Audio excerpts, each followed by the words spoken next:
Ya, jumpa kembali Bapak Ibu dan saudara-saudara yang terkasih dalam Renungan Bina Iman GKI Klasi Solo. Mari sebelum kita bersama-sama untuk merenungkan firman Tuhan, kita satukan hati kita berdoa. Bapa, kami sungguh mengucap syukur setiap hal yang sudah Engkau berikan kepada kami dalam kehidupan kami masing-masing. Dan pada waktu kesempatan kali ini kembali kami akan mendengarkan firman-Mu. Kiranya Engkau yang bukakan hati dan pikiran kami, Engkau yang juga berikan kami kerendahan hati untuk bersama-sama menerima firman-Mu. Tuhan, Engkau juga berkati hamba-Mu yang akan menyampaikan firman-Mu, sehingga apa yang disampaikan sesuai dan seturut dengan kehendak-Mu saja. Hanya di dalam nama-Mu Tuhan Yesus Kristus kami berdoa dan memohon. Amin. Ya Bapak Ibu, bacaan pada hari ini saya mengambilnya dari 2 Korintus pasal yang keempat ayat 16 sampai 18.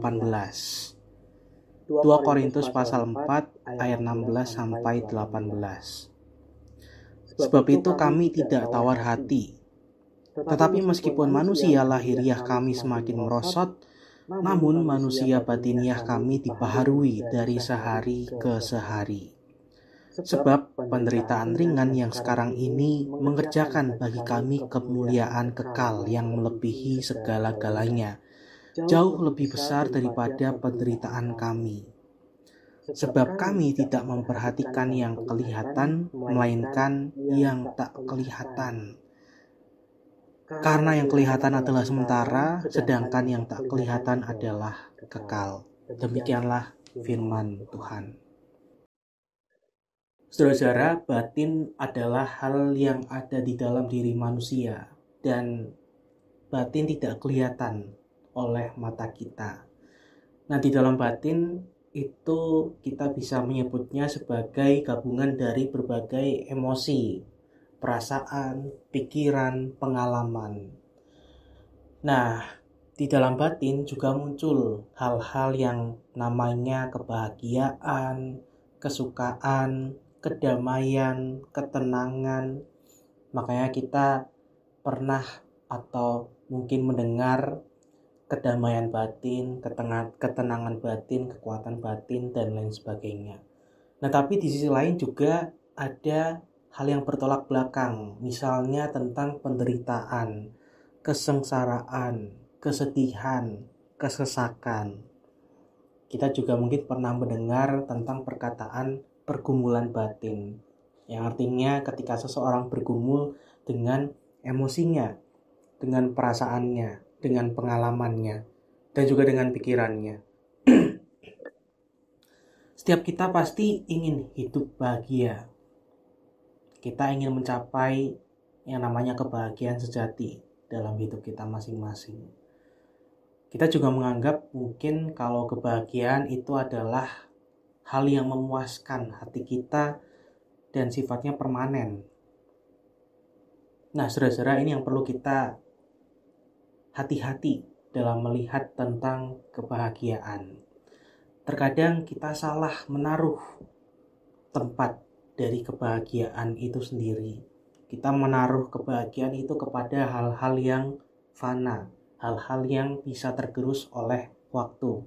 Misalnya uang, pasangan, jabatan, barang-barang, dan lain sebagainya.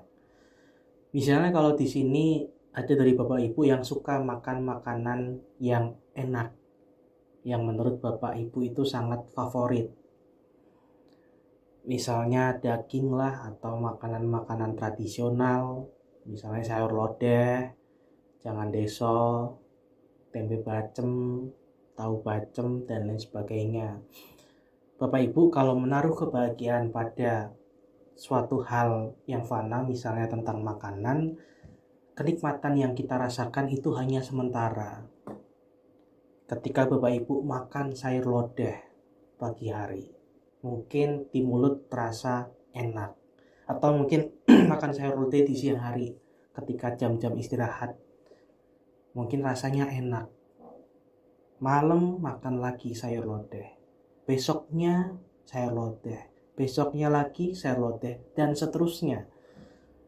Saya yakin kalau Bapak Ibu pasti akan bosan dengan rasa sayur lodeh karena sudah sering sekali makan sayur lodeh. Dan juga mungkin Bapak Ibu juga akan sakit perut karena setiap hari makan makanan santan yang berkuah. Nah, itu penggambaran kalau kita menaruh kebahagiaan kepada hal-hal yang fana, kepada hal-hal yang ada di luar diri kita. Begitupun juga kalau kita menaruh kebahagiaan kepada uang. Kita ingin mendapatkan uang yang banyak. Lalu selama prosesnya mungkin kita mendapatkan uang yang banyak. Tapi kita diperhadapkan dengan pergumulan. Misalnya uang kita habis, ludes karena kita bangkrut. Misalnya kita mendapatkan kerugian. Kita mungkin merasa frustasi. Kita mungkin merasa tidak puas dengan penghasilan yang saat ini sudah kita terima. Dan kita merasa sedih, kecewa. Kita merasa hidup dalam penderitaan. Sama halnya dengan uang, karena uang juga akan berlalu, karena uang juga akan tergerus oleh waktu. Begitupun juga tentang jabatan, tentang ketenaran, dan lain sebagainya yang ada di luar diri kita. Nah, tapi coba kita ingin beralih jika kebahagiaan itu tidak hanya ada di luar dalam diri, tapi kita ganti kalau kebahagiaan itu ada di dalam diri kita masing-masing. Jadi bukan hanya tentang tujuan yang ingin kita capai, oh aku ingin mendapatkan uang, aku ingin mendapatkan jabatan, itulah kebahagiaan, aku ingin mendapatkan pasangan yang ganteng dan cantik, itulah kebahagiaanku. Tapi cobalah kita melihat kebahagiaan dalam diri kita sendiri, yakni berbicara tentang proses yang sedang kita jalani. Cobalah kalau kita menaruh kebahagiaan itu dalam setiap proses yang sudah kita lakukan saat ini. Proses kita menjadi seorang mahasiswa, proses kita yang saat ini sedang bekerja, proses kita yang saat ini sedang studi, proses kita saat ini yang sedang berpelayanan, dan lain sebagainya. Karena proses yang ada di dalam diri itu tidak pernah berhenti, kecuali kita menghentikannya sendiri. Sama dengan apa yang dikatakan oleh Paulus kepada jemaat yang ada di Korintus. Meskipun manusia lahiriah kami semakin merosot, namun manusia batiniah kami dibaharui dari sehari ke sehari. Dalam hal ini berbicara tentang proses. Jika proses itu ada dari sehari ke sehari. Begitupun juga ketika Paulus mengatakan kami tidak memperhatikan yang kelihatan, melainkan yang tak kelihatan. Karena yang kelihatan itu sementara, sedangkan yang tak kelihatan adalah kekal. Karena apa yang fana itu adalah sementara, uang, pasangan, jabatan, tapi yang tak kelihatan adalah kekal. Proses adalah hal yang mungkin tidak kelihatan, tapi bisa kita rasakan, karena itu ada di dalam diri kita masing-masing. Selamat memaknai tentang kebahagiaan yang ada di dalam diri kita, dan selamat berproses untuk terus menghayati kebahagiaan di sekitar diri kita. Amin.